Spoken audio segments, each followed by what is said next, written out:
What's up sa inyo mga tropa? Ako nga na naman pala si Ces, giving you episode 2 of my alt account na si Ilaya, the progress that I have been making sa game. And of course, I would just like to share on what's happening. Gaano na ba kabilis yung progress ko? Is it efficient? And what? So, let's go ahead and take a look into the account. So, as you can see, yan. Dalawa pa rin ang island ko. Kasi nahihirapan ako mag-scroll kapag may hinahanap akong building, kaya nilimit ko lang muna siya sa dalawa. Wala naman nagbago sa mga buildings ko, although I invested here kasi minsan may mga nabibigay siyang 5-star to 4-star runes na pwede ko gamitin early game. Yung Guild Magic Shop,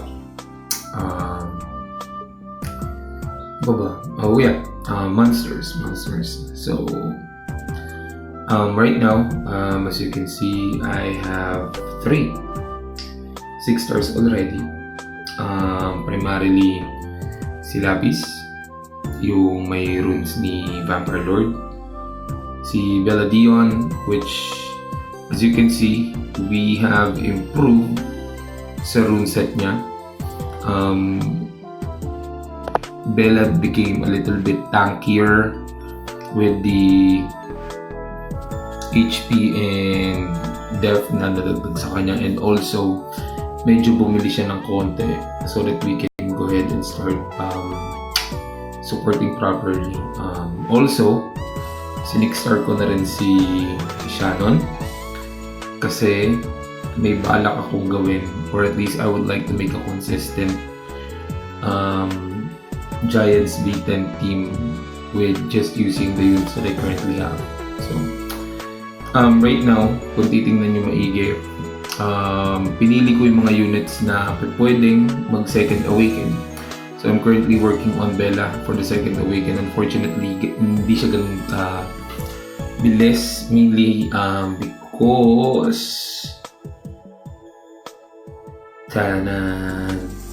stage 3 lang ang kaya ko. Medyo nadidedo pa ako sa stage 4. And yeah, 500 something lang yung bigay na XP, so it's a bit hard na i-rush siya. But on the bright side, I would like to take you to the profile. If you're gonna go ahead and take a look into my records, nakita niya, Giants beaten 3 minutes 46 seconds. So nakachamba ako ng isang Giants beaten run na hindi namamatay lahat. I've improved. Kayang tumatambay na rin ako sa Dragon's dungeon. Hanggang 7 lang yung kaya ko, unfortunately. And Necropolis, saka pa rin yan. But I imagine why not take the fourth stage as well para sa crystal, yung 5 crystal. As ayun, runes will be of course DL runes.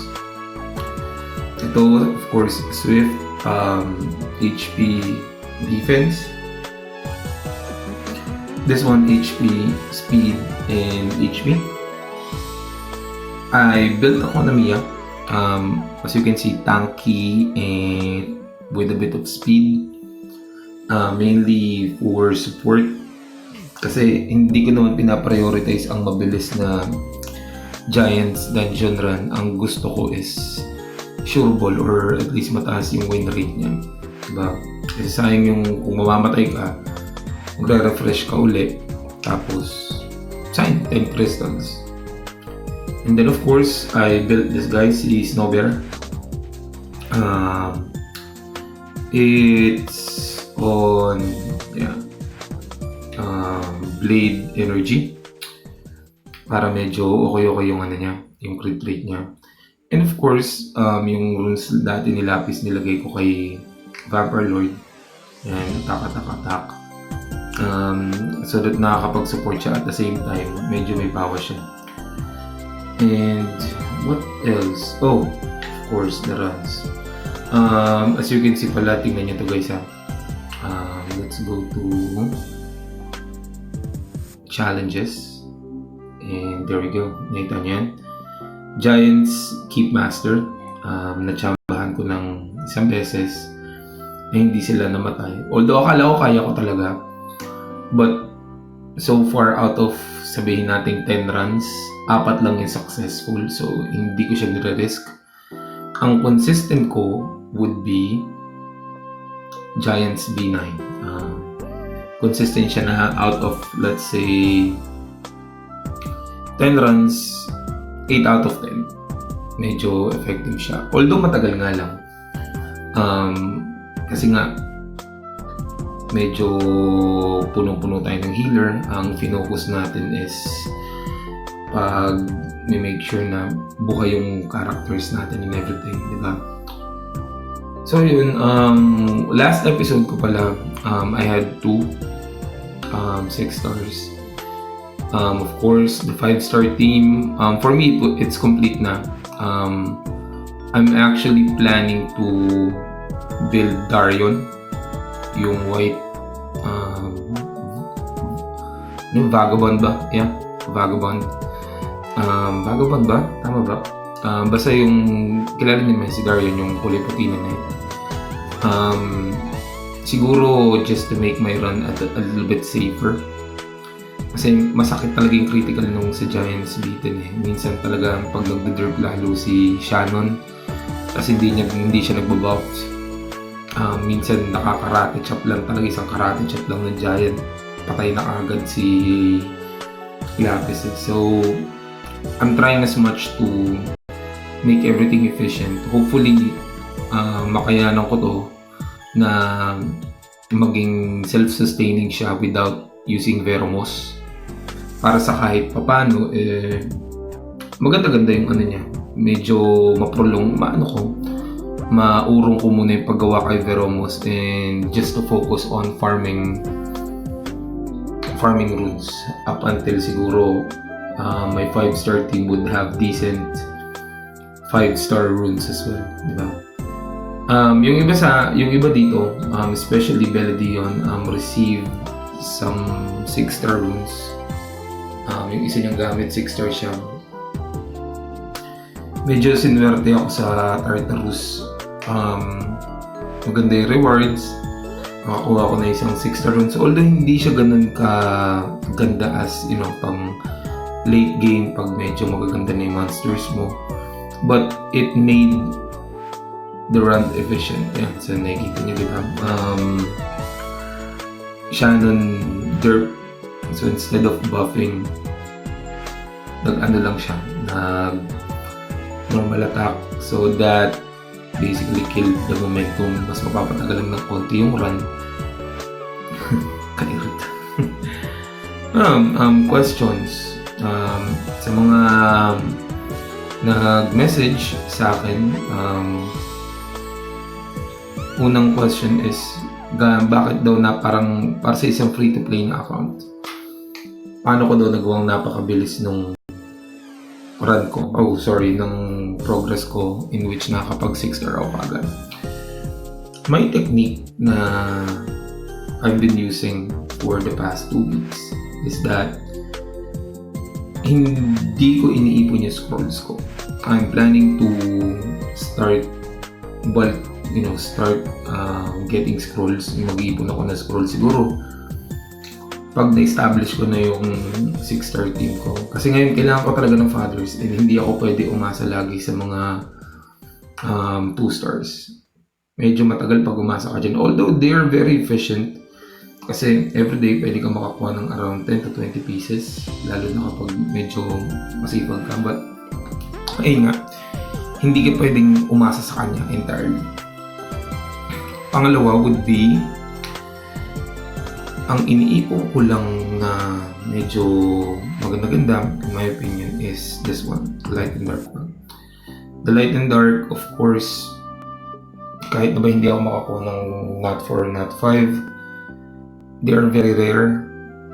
So, as much as possible, pag gusto ko siyang ipunin, kasi hindi ko naman siya talaga kailangan eh.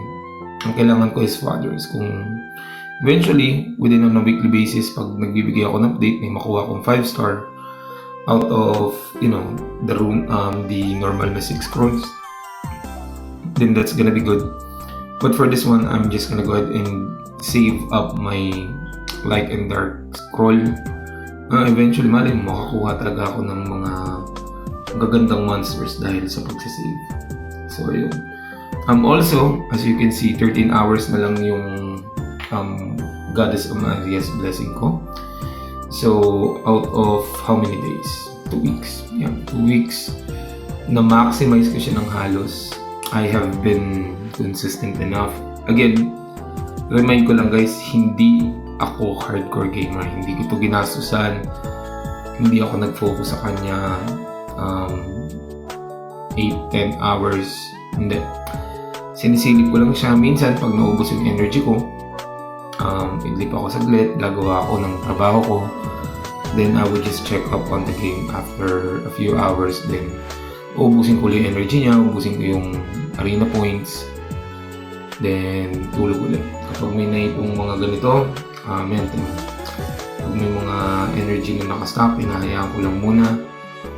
And one thing na pinagamitan ko ng points ko, as you can see, for level 40, my energy points is at 79 na. So I have been upgrading this one. So nasa level 9 na siya, isa na lang. Then I'm planning to, let's go here, shop. I'm planning to get this one, sa mysterious plant, kasi napapabilis niya yung production speed ng energy mo. And also, lalo na kapag nag-farm ka, medyo crucial siya. Kasi parang it cuts, I don't know, nakalimutan ko na yun. Dati kabisado ko yun eh. It cuts the energy production by half. Not half, sorry. Parang binabawasan niya ata ng 1 minute at least or 2 minutes. Hindi ko lang sure. Pero medyo efficient din yung kaltas niya mula dun sa initial time para mag-accumulate ka ng 1 energy point. Then, I would be planning to get this one immediately. As I mentioned, wala akong planong gawing mabibilis pa yung mga monsters ko. So, dito ako aasa. Hanggang ngayon, sa ngayon na medyo madadali pa yung mga kalaban ko sa arena, I would assume na within the next, siguro, 1 to 2 months, hopefully, kung consistent lang yung farm ko ng arena points, I can actually have this one by at least around level 5, level 6. Diba? Ayun, sa guild, unfortunately, di ko pa rin kaya sumumbay sa guildmates ko, mainly because wala pa akong matinong 3-star team. As in, wala pa. So, I'm just focused on farming and eventually dadating din tayo dyan. Ano ba? Ayan. Sa Dimension Hole, I've been running the stage 3 kasi yun yung pinaka efficient para doon. Kaya ko yung stage 4 ata, pero tingin ko hindi siya magiging as efficient as possible tulad ng sa 3 na out of 10 runs again siguro mga 7-8. So definitely medyo kaya siya. Tawang patay kagad yung si Snowbear. Kapag nagde-dirt talaga siya, Diyos ko. Pero kaya naman siya. Safe to say na magaganda yung runs ko dito. And as long as hindi sila masyadong mag-focus far kay Bella. Yung EA kasi, unless may kasama siyang buff, gagamitin lang talaga ng unit yun kapag below 50% na yung HP, which makes it a little bit hard. Kasi lalo na minsan umaasa ka dun sa heal, as biglang magde-derp, hindi minsan nasisira yung initial na isa-set up mo dun. So I'm really hoping na in the future makakuha tayo ng way para ma-establish yung makakapag-set up ka na sarili mong set of skills na pwede mo magamit sa game. Ayan. So, as you can see, kaya niya i-run yung ano. It's a fairly good run. Best is 1 minute 16 seconds. Usually running it on a minute and a half. Here we go. Run. So, ayun. Yun lang yung update. Hope to give you at least a weekly update. Tuwing day off lang naman ako nakakapag-upload ng videos. But nonetheless, hopefully again may natutunan kayo dito. If you have any questions or anything that you would like to ask, feel free to ask me. Nasa Summoners or Philippines page lang talaga ako lagi nakatambay. Nag-alert minsan kapag kailangan ng mga tao ng tulong, nagko-comment ako. And also, if it's not too much to ask, pag na-enjoy nyo itong video na to, kindly click on the link. Please subscribe so that making updated kayo sa mga ginagawa kong videos. And also, so that makagawa tayo ng something na pwedeng makatulong sa beginners and returning players para sa ating community. And yeah, this has been Caesar. Thank you so much. Peace!